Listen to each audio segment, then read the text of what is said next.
సుధాకర్ సుహాసినికి పిండ ప్రదానం జరిపించి గుళ్ళ నుండి వెళ్ళిపోతూ ఉంటే జగదాత్రి అక్కడికి వచ్చి మామయ్య గారు అంటూ సుధాకర్ని పిలుస్తూ ఉంటుంది. అమ్మ జగదాత్రి, నువ్వేంటమ్మా ఇక్కడ అని చెప్పి సుధాకర్ అంటూ ఉంటాడు. దాంతో జగదాత్రి, ఈరోజు మా అత్తగారి సంవత్సరికం మామయ్య గారు, అందుకే గుడిలో అన్నదానం జరిపించడానికి వచ్చాము. మీరు కూడా వచ్చి భోజనం చేసి వెళ్తే మా అత్తగారి ఆత్మ శాంతిస్తుంది అని చెప్పి దాత్రి అంటూ ఉంటుంది. దాంతో అలాగే పదమ్మ అని చెప్పి సుధాకర్ అంటూ ఉంటాడు. కేదార్ అంటూ దాత్రి సంతోషంగా కేదార్ని పిలుస్తుంది. ఇక కేదార్ ఎంతో ఆనందంగా రండి నాన్న కూర్చోండి అంటూ ప్లేట్లో సుధాకర్ కోసమని భోజనం పెట్టి తీసుకొస్తాడు.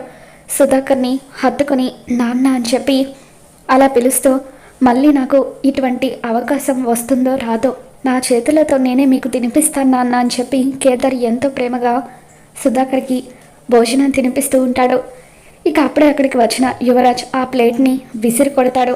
యువరాజ్తో పాటు వైజయంతి, కౌశికి వీళ్ళంతా కూడా అక్కడే ఉంటారు. మరి రాబోతున్న ఎపిసోడ్లో ఏం జరగబోతుందో మళ్ళీ మన ఛానల్లో తెలుసుకుందాం. మీకు ఈ వీడియో నచ్చినట్లయితే తప్పకుండా లైక్ చేయండి.